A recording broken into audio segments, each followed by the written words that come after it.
आदरणीय दर्शकवृन्द नमस्कार। कार्यक्रम शिक्षा सरकारमा यहाँहरूलाई हार्दिक स्वागत गर्न चाहन्छौँ। यति बेला नयाँ शैक्षिक सत्र सुरु हुन लागेको छ। एसई परीक्षा दिएर बसेका भाइ बहिनीहरू नतिजाको पर्खाइमा छन् भने कक्षा 12 को परीक्षा पनि भर्खरै सम्पन्न भएको छ। यो सँगसँगै यो आर्थिक वर्षमा भर्खरै मात्र संसदमा बजेटको छलफल चलिरहेको छ र केही दिनभित्र बजेट पनि पास हुँदैछ।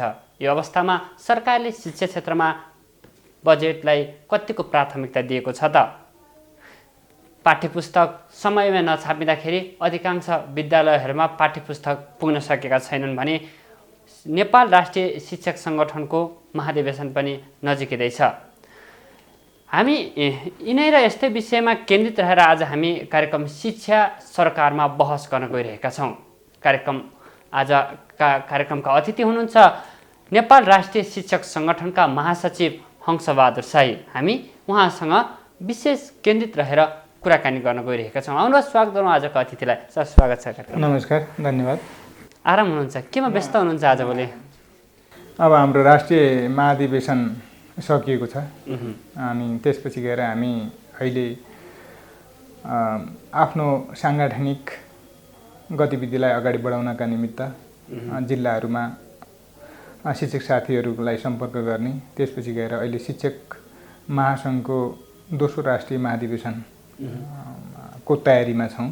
त्यसको बारेमा पनि अधिवेशनहरू सम्पन्न गर्नका लागि परेका छौँ र भर्खरै चैत्रको 27, 28 र 29 गते 13औं राष्ट्रिय महाधिवेशन हाम्रो नेपाल राष्ट्रिय शिक्षक सङ्गठनको सम्पन्न गऱ्यौँ र त्यसमा नयाँ नेतृत्व चयन भएको छ र त्यसले देशको शैक्षिक सवालका बारेमा, शैक्षिक गुणस्तरका बारेमा छलफलका विषयवस्तुहरू ल्याएका छौँ र पारित पनि गरेको छ र सरकारको ध्यान आकर्षण पनि हामीले गराएका छौँ। त्यसको लगत्तै हामी दोस्रो राष्ट्रिय समितिको बैठक पनि सम्पन्न गरेर अहिले गएर त्यही गतिविधिमा हामी संलग्न भएका छौँ। हंस सर, अब नयाँ शैक्षिक सत्र सुरु भइसकेको छ हैन? पाठ्यपुस्तक जनक शिक्षा सामग्रीले पाठ्यपुस्तकहरू छाप्न सकिरहेको छैन, विद्यालयहरूमा पुस्तक पुग्न सकिरहेको छैन। तपाईँ एउटा जिम्मेवार निकायमा हुनुहुन्छ। यसले किन वर्षेनी सरकारले पुस्तक छपाई जस्तो महत्त्वपूर्ण कामलाई पछाडि पार्छ? यो अहिलेको होइन, सधैँ अभाव नै हो। अहिले सरकारले विभिन्न कारण देखाए तापनि यो सधैँ अभावको अभाव नै रहेको छ। जुन जनशिक्षा सामग्री केन्द्रले पाठ्यपुस्तकहरू छपाउनको लागि उसको मेसिनहरू 12 महिना सञ्चालन हुन्छन् र उसले छपाई गरिराखेको हुन्छ र अहिले पनि हेर्दाखेरि अहिलेसम्म मैले विभिन्न पत्रकारले बुझे अनुसार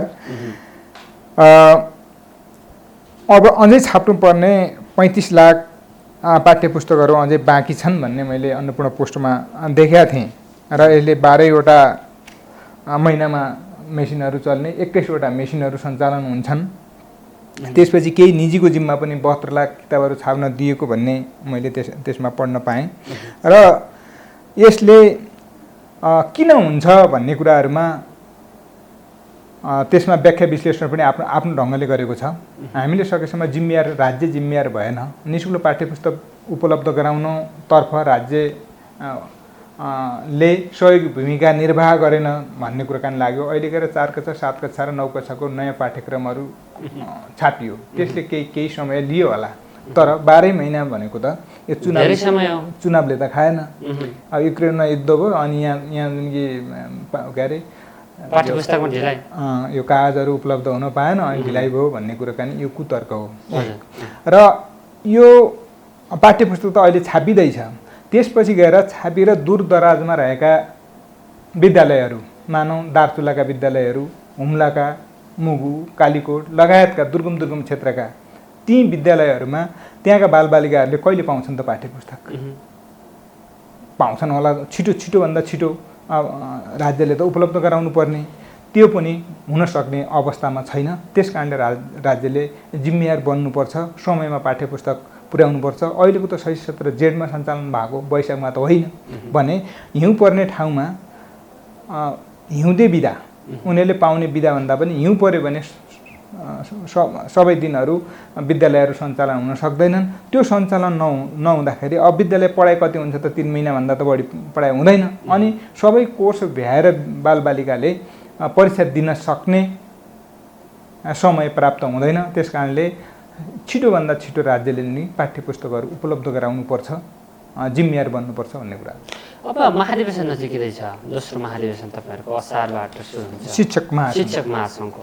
यो महाधिवेशन नजिकै गर्दाखेरि शिक्षक महासङ्घमा महाधिवेशन जति नजिकै गर्छ त्यहाँ चाहिँ अलिकति राजनीतिक बढी हाबी भयो, राजनीतिक बढी शिक्षकहरू राजनीति बढी लालायित भए, यो महाधिवेशन नै अब राजनीतिकबाटै आउँछन् भन्ने एउटा आरोप छ नि यो महाधिवेशनबाट। जहाँसम्म हाम्रो शिक्षक महासङ्घको दोस्रो राष्ट्रिय महाधिवेशनको एउटा मिति तय भएको छ, असारको 25, 26, 27 गते तय भएको छ र हामी स्थानीय तहदेखि अधिवेशनहरू गर्न सुरु गरेका छौँ। स्थानीय अधिवेशन, जिल्ला अधिवेशन हुँदै प्रदेश हुँदै हामी राष्ट्रिय महाधिवेशनमा पुग्छौँ र शिक्षकहरूले राजनीति गर्छन् भन्ने कुराकानी। जहाँसम्म राजनीति केमा राजनीति गर्छन्, शिक्षकहरूले पेशागत हकितका निमित्त आवाज उठाउँदाखेरि राजनीति हुन्छ जस्तो मलाई लाग्दैन। राहत शिक्षकहरू अहिले गएर निम्न तलब खाने जुन कि ईसीडीका शिक्षकहरू छन्, विद्यालय कर्मचारीकाहरू छन्, विगत सरकारसँग भएका सहमतिहरू छन्, यी कुराहरूलाई उठाउँदाखेरि राजनीति हुन्छ जस्तो लाग्दैन। गुणस्तरीय शिक्षाका लागि जुन कि पर्याप्त गर होइन, लाइब्रेरी, ल्याबहरू, अनि त्यसपछि खानेपानी, फर्निचरहरू, टोयलेटहरू, अनि भवनहरू सम्पन्न गर, पाठ्यपुस्तक दिवा खाजा जुन कि राम्रो जुन कि शुद्ध तरिकाले बालबालिकाले उपलब्ध गराउने जुन कि वातावरण सिर्जना गर, खाजामा वृद्धि गर। यी कुराले जुन कि राजनीति हुन्छ र राजनीतिकै नेतृत्व आउँछ भन्ने कुराकानी होइन। जहाँसम्म विभिन्न आबद्ध संस्थाहरू छन्, ती विभिन्न आबद्ध संस्थाहरूभित्रको नेपाल राष्ट्रिय शिक्षक सङ्गठन 2036 साल चैत्र 29 गतेदेखि हालसम्म अहिले 43 वर्ष पार गरिसकेको छ भने यसको विगतलाई हेर्ने हो भने कहिले राजनीति भयो कि भन्ने कुराकानी होला। किन भन्नाले विगतमा हामीले शैक्षिक सुधारका निमित्त शिक्षक दरबन्दी सिर्जना गर्ने, स्थायित्व गर्ने कुराहरू, सङ्गठन खोल्न पाउने अधिकारका कुराहरू, शिक्षकको औषधि उपचार प्राप्त गर्नुपर्छ भन्ने एजेन्डाहरू लिएर त्यसपछि गएर कर्मचारी व्यवस्थापन गर्नुपर्छ, निवृत्ति भरण उपलब्ध गराउनुपर्छ भन्ने कुराहरूमा आन्दोलन भएकै हो, नभएको होइन। त्यसपछि 38 सालमा ठुल्ठुला आन्दोलनहरू पनि 104 दिने आन्दोलनहरू पनि नेपाल राष्ट्रिय शिक्षक सङ्गठनले गर्दै पेशागत ढङ्गले पनि आन्दोलन गर्यो। त्यसपछि गएर राजनीति रूपमा प्रजातन्त्र स्थापनाका निमित्त पनि केही जुन कि सपोर्ट गरे होला। त्यसको लेगेसी हेर्ने हो भनेपछि धेरैले जुन कि यो राजनीति ब्याकग्राउन्डबाट आएका सङ्गठनहरू हुन्, त्यस कारणले यो यिनीहरूले राजनीति ब्याकग्राउन्डबाटै प्रतिनिधित्व गर्छन् भन्ने जहाँसम्म हुन्छ। नेपाल राष्ट्रिय शिक्षक सङ्गठन कुनै पनि तपाईँहरू जिम्मेवारी हुनुहुन्छ राजनीति पार्टीबाट आएका शिक्षकहरूलाई कुन अवस्थामा लाने, के गर्ने भन्ने? राजनीति पार्टीबाट आउने शिक्षकहरू मलाई त्यस्तो देख्दैन। किन भन्नाले सबै शिक्षकको पेसागत हकितका निमित्त, शैक्षिक गुणस्तरका निमित्त गठन भएका संस्थाहरू हुन्। कुनै पार्टीको सिद्धान्त लिएर त्यो पार्टीलाई सहयोग गर्नुपर्छ, त्यो पार्टीको सिद्धान्त विचारलाई अँगालेर अगाडि जानुपर्छ भन्ने जुन कुनै हाम्रा शिक्षक सङ्गठनहरूको विधानमा मैले त्यस्तो देखेको छैन। कुनै जुन उसको जुन कि जनवर्गीय सङ्गठनको रूपमा कुनै होला नि, त्यो पृथक कुराकानी हो। तर मैले नेपाल राष्ट्रिय शिक्षक सङ्गठनको हिसाबले भन्नुपर्दा नेपाल राष्ट्रिय शिक्षक सङ्गठन पार्टीको भातृ सङ्गठन होइन, यो स्वतन्त्र पेसागत सङ्गठन। अब अलिकति यो बजेटमा जाउँ। यतिखेर संसदमा 2079-80 को बजेटमाथि छलफल लगभग अन्तिम चरणमा पुगेको छ। मन्त्रालयगत अन्तर्गतको छलफल जारी छ। शिक्षा स्वास्थ्यलाई बढी प्राथमिकता राखेको छ। अब शिक्षामा अलिकति बजेटलाई अलिकति बढाइएको छ विगतका भन्दा, तर बजेट बढाइन्छ, संसदबाट ठुला ठुला कार्यक्रमहरू तय गरिन्छ, तर वास्तवमा शिक्षा हेऱ्यो भने आज पनि सरकारी शिक्षा हेऱ्यो भने सन्तोषजनक नदेखिएको हो कि भन्ने अभिभावक विद्यार्थीबाटै अलिकति देखिन्छ। किनभने त्यही हिसाबले गर्दाखेरि पनि आज बढी निजी विद्यालयमा आजका दिन पनि आकर्षण बढ्दो छ। किन सरकारले धेरै बजेट छुट्याउँछ, प्राथमिकता पनि राख्छ शिक्षालाई, तर त्यो अनुरूपको नतिजा हामी पाउन सक्दैनौँ? बजेटको बारेमा कति छुट्यायो त बजेट? सबैभन्दा पहिलो कुराकानी अघिल्लो आर्थिक वर्षमा त्यही 10.91 को हाराहारीमा छुट्याइएको थियो। अहिलेको बजेट 10.92 को हाराहारीमा छुट्याइएको छ। अलिकति भलम वृद्धि भयो होला। अब यो बजेट छुट्याउँदा बित्तिकै शिक्षामा सबै परिणाम राम्रो आउँछ र राम्रै किसिमले लगानी भएको छ भन्ने कुराकानी होइन। 17% घट्दै 10%मा हाराहारीमा आयो। पहिलो कुरा त शिक्षामा लगानीमा वृद्धि गर्ने कुराकानी हो। लगानीमा वृद्धि भयो जस्तो लाग्ने कुराहरू कसरी लाग्दैन भनेपछि, जस्तै मैले एक दुई कुराहरू यहाँहरूको बिचमा बजेटको बारेमा भन्न चाहन्छु। जस्तै विगत वर्षहरूमा अर्थ मन्त्रालयले भूकम्प प्राधिकरणलाई भौतिक संरचना निर्माणको निमित्त उहिले अरबौँ बजेट छुट्याउँथ्यो हो। अहिले त्यो विघटन भएको छ। अब त्यो बजेट विघटन भएपछि, त्यो खारेजी भइसकेपछि शिक्षा मन्त्रालय अन्तर्गत जुन भौतिक संरचनाको जुन कि ठाउँमा त त्यो राखिनु पर्थ्यो, त्यसको त भलम त बढ्नु पर्थ्यो। एउटा कुरा। अर्को कुराकानी हेर्ने भने अन्य मन्त्रालयहरूले, जस्तै सञ्चार मन्त्रालयले ल्याब आइसिटी सम्बन्धी जुन बजेटहरू छुट्याउँथ्यो होइन, त्यो छुट्याएर पनि त्यही शिक्षामा लगानी हुन्थ्यो। त्यो प्राथमिकता राखिने कुराहरू अहिले यसो हेर्दाखेरि यता यो मन्त्रालयबाट छुटिने त्यो बजेटमा त थपिएर त्यसको भल्युम त बढेर आउनुपर्ने हो। त्यो भल्युम बढेको पनि देखिएको छैन। यसले सरस्वती हेर्ने भने यो यो बजेटमा शिक्षामा लगानी गर्नुपर्ने, अलि वृद्धि गर्नुपर्ने बारेमा सरकारले प्राथमिकता दिएको छैन शिक्षालाई। र दोस्रो कुराकानी, नेपाल सङ्गठन, नेपाल शिक्षक महासङ्घ र शिक्षकका बिचको जुन सरकार बिचको सहमतिहरू भएका सहमति, त्यसमा जुन कि त्यस कार्यक्रमका लागि सरकारले एउटा फुट्टी पनि जुन कि कौडी पनि छुट्याएको छैन। यसले के देखाउँछ भने शिक्षामा बजेट छुट्याइयो भनेर जुन कि देखिन्छ, तर त्यो लगानी कहाँ हुन्छ भन्ने कुराहरू सबैभन्दा ठुलो कुराकानी हो। त्यो लगानीले प्रभाव पार्ने कुराकानी हो। त्यो लगानी कहाँ छुट्याइनु पर्छ? गुणस्तरीय शिक्षाका लागि जुन कि छुट्याइनु पर्ने हो। धेरै तपाईँको यो साधारण खर्चमा होला, तलबमा छुट्टिन्छ होला, तर विद्यालयको तलबसम्म यो छुट्टिएको जुन कि त्यसरी देखिँदैन। त्यस कारणले यो हामीले सरकारसँग त ध्यान आकर्षण पनि गरेका थियौँ। विगतमा सरकारले छुट्याएको बजेटमा अझै थपेर ल्याउनुपर्छ, यो करिब निरन्तरता दिएको छ। त्यसैमा पनि केही प्रश्नवाचक चिन्हहरू पनि खडा भएका छन्। विगतमा जस्तै विभेद गरिएको पर्यटन काजको 10 दिने पर्यटन काजको कुराहरू त्यो सम्बोधन हुन्छ कि भन्ने हामीले आशा गरेका थियौँ। हामीले यस अर्थमा आशा गरेका थियौँ अहिले गएर एउटै सरकारको अर्थमन्त्री, एउटै सरकारको शिक्षा मन्त्री भएको बेला हामीले सरकारसँग भएका सहमतिहरू पनि कार्यान्वयन हुन्छन् भन्ने कुराहरूमा हामी दृढ विश्वासका साथ थियौँ। सरकारले त्यसमा कतिको ध्यान दिएको छ? यसले सरकारले यसमा जुन कि मैले अघि नै भने यो कौडी पनि छुट्याएको छैन। यसबारेमा के भाषण चाहिँ ठुला गर्ने, समृद्धि चाहिँ ल्यायौँ भन्ने, शिक्षा क्षेत्रमा उहाँहरूले यस्तो प्राथमिकता नदेख्नु भनेको त गैर जिम्मेवारपन पनि त देखियो नि त्यहाँ।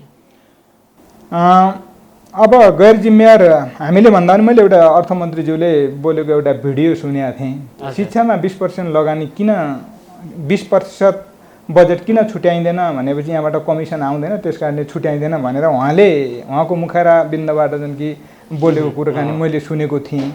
र अहिले अब साँच्चीकै सुधारेर आउँछ होला। कम्तीमा जुन अन्तर्राष्ट्रिय मञ्चहरूमा जुन कि सरकारले प्रतिबद्धता जाहेर गरेका 20% हामी शिक्षामा नेपालमा लगानी गर्छौँ है भनेका कुराहरू यो वर्ष आउँछ भनेर सोचेका थियौँ, यो आएन। र हामीले सहमति गरेका कुराहरू पनि भएनन्। हामीले के मानेमा सहमति गरेका थियौँ भने हामीले कम्तीमा नेपाल सरकारसँग भएका सहमतिहरू समाधान गर्नका लागि केही न केही रिस्पोन्स सरकारले गर्छ भनेर सोचेका थियौँ। त्यो गरेको देखिएन। यो देशमा जस्तै 56,000 करिब दरबन्दी अभाव छ।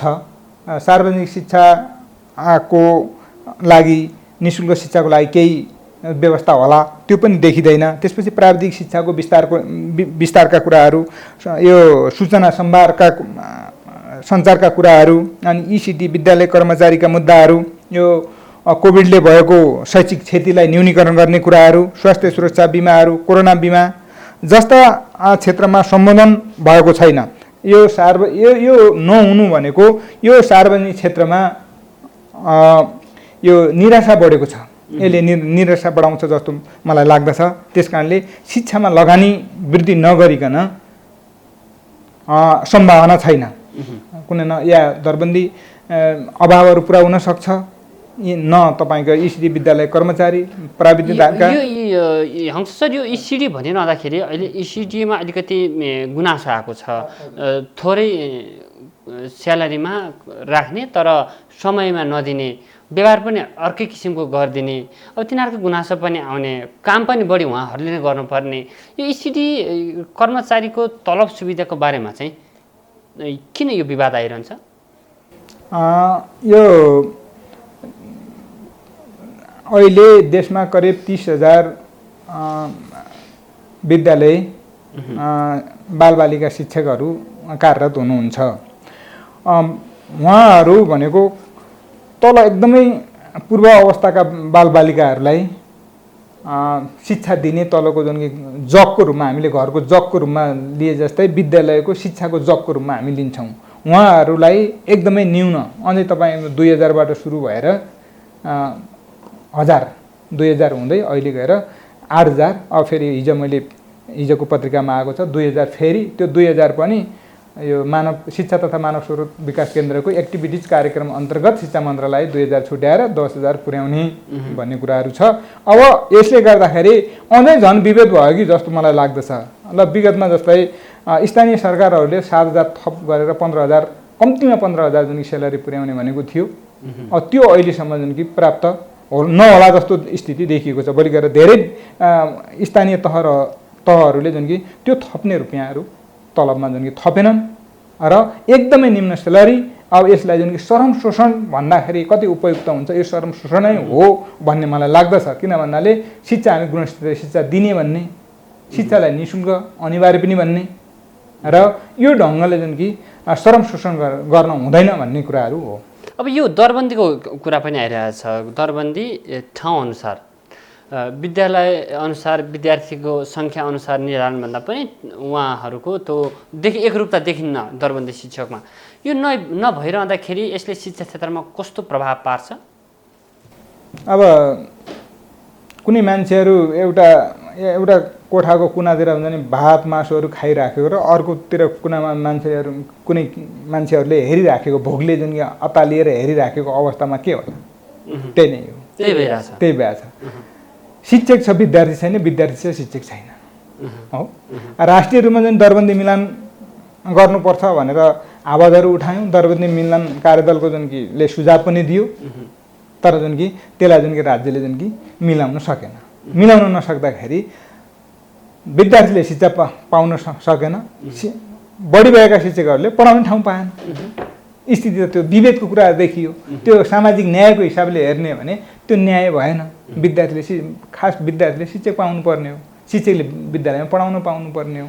यस्तो स्थितिले गर्दाखेरि यहाँ विभेद देखियो। र यति मात्रै होइन, 56,000 जुन कि शिक्षकहरू जुन कि अभाव छ। अब 56,000 शिक्षक अभाव भएपछि राज्यले कम्ती यो बजेटमा त कम्तीमा धेरै सकिँदैन थियो, थोरै पनि दरबन्दीको लागि बजेट त छुट्याउनु पर्ने, त्यति बजेट छुट्याउनु पनि पर्दैन थियो। राहतका शिक्षकहरूलाई तपाईँ दरबन्दी कायम गर्ने, साबिको उच्च माविका शिक्षकहरूलाई दरबन्दी कायम गर्ने, तिनीहरूलाई स्थायित्व दिने, त्यसमा धेरै अन्तर जस्तो मलाई लाग्दैन।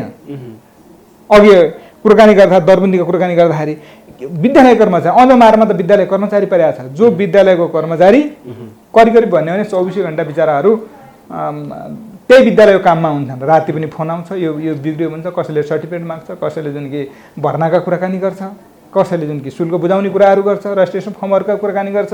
भनेपछि ती विद्यालय कर्मचारीले पनि बिचराले 13,500 पाएका छन्, कुनै ठाउँमा त 15,000 पनि पाएका छैन।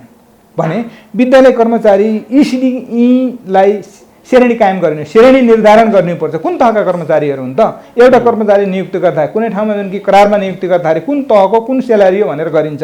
तर इसिडी र जुन विद्यालयका कर्मचारीहरूलाई विभेद गरिएको छ। उनीहरूले के खाडीमा गएर जुन कि एक महिनामा त कति धेरै रुपियाँ कमाउन सक्थ्यो होला, तर उनीहरूले त राज्यका लागि शिक्षा दिएका छन्। शिक्षाले त पुरस्कार गरिनु पर्थ्यो क्या यो बजेटले त, उनीहरूलाई त थप पुरस्कार गरिनु पर्थ्यो, त्यो छैन। तल पढाउने शिक्षकलाई त माथिल्लो पढाउने शिक्षकभन्दा बढी सुविधा दिनु पर्थ्यो, कर्मचारीले विशेष भत्ता दिनु पर्थ्यो, त्यसको व्यवस्था भएन। त्यति मात्र होइन, तपाईँको विशेष कक्षाहरू चलेका छन्, विशेष कक्षाका शिक्षकहरूको त्यहाँ गर्ने कर्मचारीहरूको अझ बिजोग छ। उनले त कति 2000 पैसा मात्रै पाउँथे काम गरे, खाना पकाए बापत, त्यस्तो स्थिति छ। प्राविधिक धारका शिक्षकहरू छन्, ती प्राविधिक धारका अहिले विभिन्न किसिमका नर्सहरू राखेको छ, विभिन्न धाराहरूका छन्। त्यस कारणले यसमा जुन कि न्यायोचित ढङ्गले जुन कि पाउनुपर्ने सेवा सुविधा छैन। यसमा समग्र हेर्ने हो भने श्रम शोषण नै देखिन्छ। त्यस कारणले राज्यले शिक्षामा लगानीमा वृद्धि गर्नुपर्छ। लगानी वृद्धि गरिसकेपछि उसले एउटा मान्छेले खायो भने राम्रोसँग बोल्न सक्छ, हाँसेर बोल्न सक्छ, खुसीका साथ बोल्न सक्छ। त्यस कारणले खुसी गर्नुपर्छ। अंश सर, मैले अलिकति यहाँ जोड्न खोजेँ, शिक्षामा कुरा गरिरहँदाखेरि हामीले बजेटको, पाठ्यपुस्तकको, इसिडी, कर्मचारी तलब सुविधा, स्थायी शिक्षकको दरबन्दी मिलान, यी यावत कुरा गरिरहँदाखेरि शिक्षा क्षेत्रमा भएका यी समग्र व्यतिथि नै भनौँ न यसलाई। किनभने शिक्षा क्षेत्र भनेको एउटा यस्तो क्षेत्र हो जुन शिक्षा बिना कुनै पनि समुदाय, कुनै पनि राष्ट्र अगाडि बढ्न सक्दैन। तर शिक्षा क्षेत्रमा यो यावत समस्यालाई समाधान किन गर्न सकिन सम्बन्धित निकायले? कि बुझेर हो या गर्न नचाहेर हो, या यो यावत समस्या समाधान नगरे त मुलुकमा यिनीहरूले नेतृत्वहरूले भने जस्तै सुखी समृद्धि त आउन असम्भवै जस्तो देखिन्छ। तर किन, कहाँ चुके यिनीहरू? शिक्षामा समग्र रूपमा शिक्षा भनेको राज्यको मेरुदण्ड हो। शिक्षालाई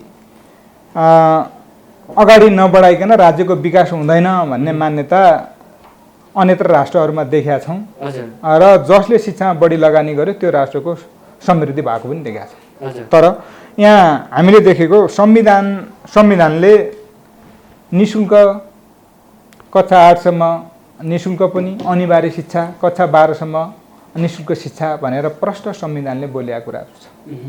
संविधानले बोलेको कुरा त शिक्षामा कुनै ठाउँमा जुन कि शुल्क तारेर पढ्ने कुरा त होइन नि। उनले नेपाली नागरिकहरूले निःशुल्क रूपमा पढ्न पाउनुपर्ने उनको नैसर्गिक अधिकार हो। त्यो सामाजिक न्यायको हिसाबले पनि निःशुल्क पढ्न पाउनुपर्छ। अब यहाँ के रह्यो भने दुई खाले नेपालको शिक्षा रह्यो।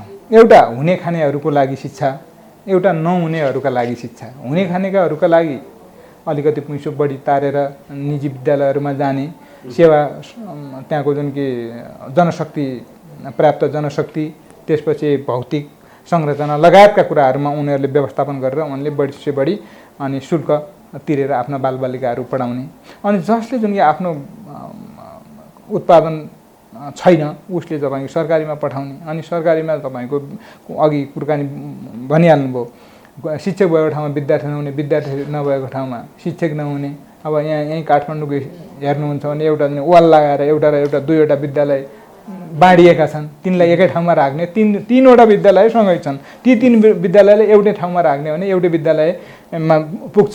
शिक्षक थुपारिएका छन् सहर बजारतिर अनि दुर्गम क्षेत्रहरूतिर, अनि सदरमुकामभन्दा अलिकति बाहिर शिक्षकहरू पर्याप्त छैनन् हैन। त्यो नभएको ठाउँमा अनि बालबालिकाहरूले को पहुँच त छैन, अभिभावकहरूको पनि आर्थिक हिसाबले त्यो पहुँच पनि पुग्दैन। त्यसकारणले 2 खाले शिक्षाहरू भयो।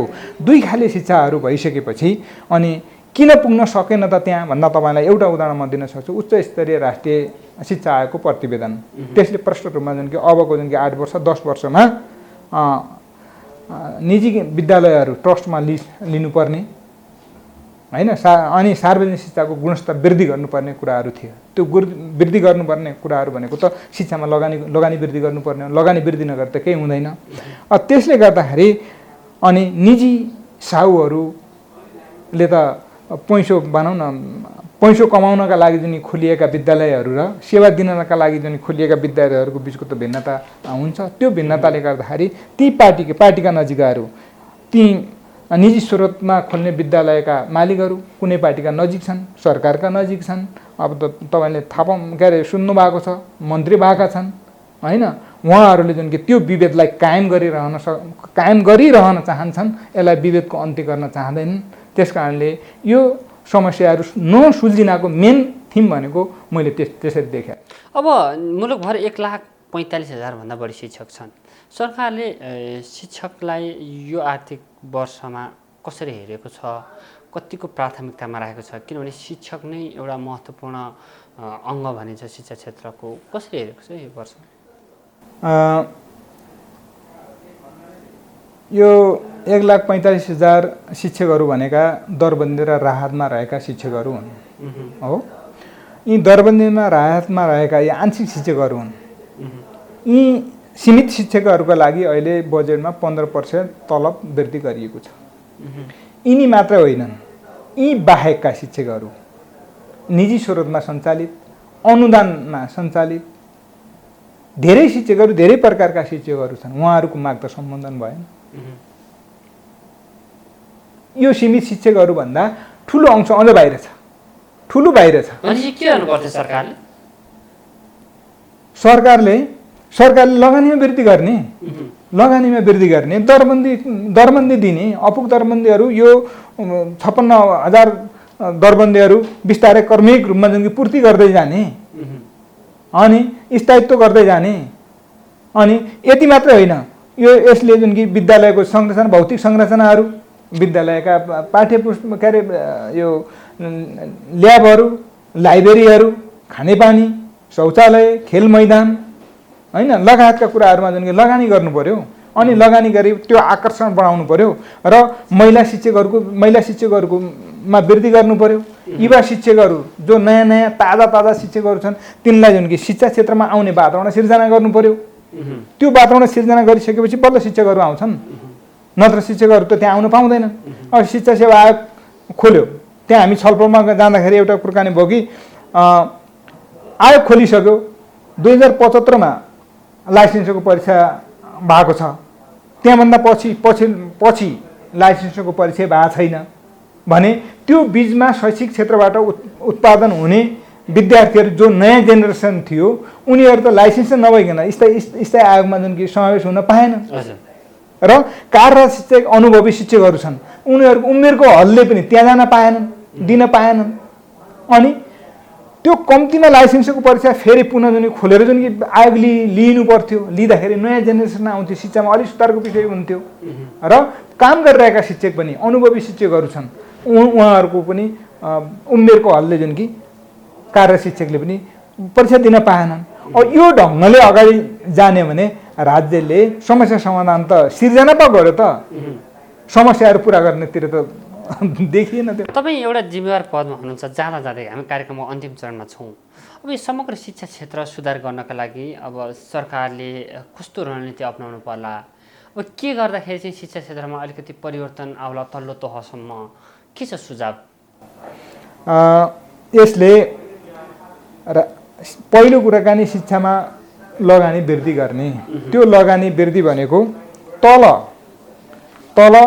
शिक्षण क्रियाकलापसम्म जाओस्। त्यो शिक्षण क्रियाकलापसम्म, जस्तै विद्यालयको खाजा, त्यो खाजा 15 रुपियाँले हुन्छ त 15 रुपियाँले हुँदैन। त्यो खाजामा पनि वृद्धि गर्नु पर्यो, त्यहाँबाटै सुरु गर्नु पर्यो।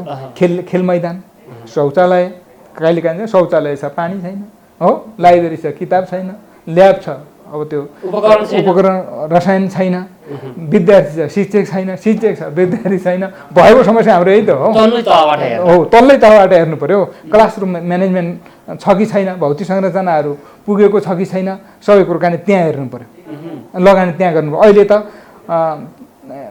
यो सूचना प्रविधिको युगमा राज्यले त लगानी त त्यहाँ गर्नु पर्यो। कक्षा कोठा भनेको त विगत जस्तो कक्षा कोठा राखेर बालबालिका त धेरै अगाडि छन्। अहिले त्यो कक्षामा बस्नुभन्दा, शिक्षकले भन्नुभन्दा बालबालिकालाई धेरै सूचनाहरू थाहा पाएर जुन कि उनीहरू बोल्ने अवस्थामा छन्। त्यस कारणले त्यो ढङ्गले जुन कम्प्युटरहरू उपलब्ध गराउनु पर्यो। अब पुरानै पाठ्यक्रमले हुन्छ भनेर शिक्षकहरूले त्यही पाठ्यक्रम पढाएर हुनेवाला छैन। त्यो पाठ्यक्रम बाहेकका जुन कि धेरै सूचनाहरू, तपाईँको यो मिडिया छ, मिडियाका यो अन्तर्वार्ता सुनेर पनि विद्यार्थीहरूले धेरै कुराहरू सिक्छन्, जान्छन्। र टेलिभिजन हेरेर जान्छन्। त्यस कारणले अन्य जुन कि श्रव्य दृश्य हेरेर पनि जान्छन् भन्ने कुरा कारण बालबालिकालाई त्यो बोध गराउने खालको जुन कि बजेटहरू ल्याउनु पर्यो। अनि दरबन्दी, शिक्षकको दरबन्दी बढाउनु पर्यो हो। अनि त्यसपछि राहत अब दरबन्दी दिएर मात्रै हुँदैन, त्यसलाई स्थायित्वको कुराकानी पनि गर्नु पर्यो। राहत शिक्षक अनि त्यसपछि गएर अस्थायी शिक्षकहरूलाई स्थायी गर्नु पर्यो। अनि इसिडी र विद्यालय कर्मचारीलाई दरबन्दी श्रेणी कायम गरेर दरबन्दी सिर्जना गरेर स्थायित्व दिनु पर्यो। एकदमै अन्याय भएको ठाउँमा त्यो पुरा गर्नु पर्यो। समयमा पाठ्यपुस्तक पुग्नु पर्यो। पाठ्यपुस्तक समय परिवेश अनुसारको जुन पाठ्यक्रमहरू परिवर्तन हुँदै जानु पर्यो। अब 10 वर्षको एक फेरि परिवर्तन हुन्छ। अब त्यो 10 वर्ष पुगुन्जेलसम्म त धेरै कुराहरू परिवर्तन भइसकेको हुन्छ। त्यस कारणले सामाजिक रूपान्तरणका निमित्त राज्यले पहिलो प्राथमिकता शिक्षालाई दिनुपर्छ। शिक्षा देशको मेरुदण्ड हो भनेर सबैभन्दा बढी शिक्षामा लगानी गर्यौँ भने त्यसले जुन कि हामीलाई फाइदा गर्छ। हस् हंस सर, यहाँको महत्त्वपूर्ण समय र संवादको लागि यहाँलाई धेरै धेरै धन्यवाद। यो कुरा लागु होस्, कार्यान्वयन होस्, सरकारको ध्यान एक रूपमा अगाडि बढोस् भन्दै यहाँसँग बिदा माग्छौँ।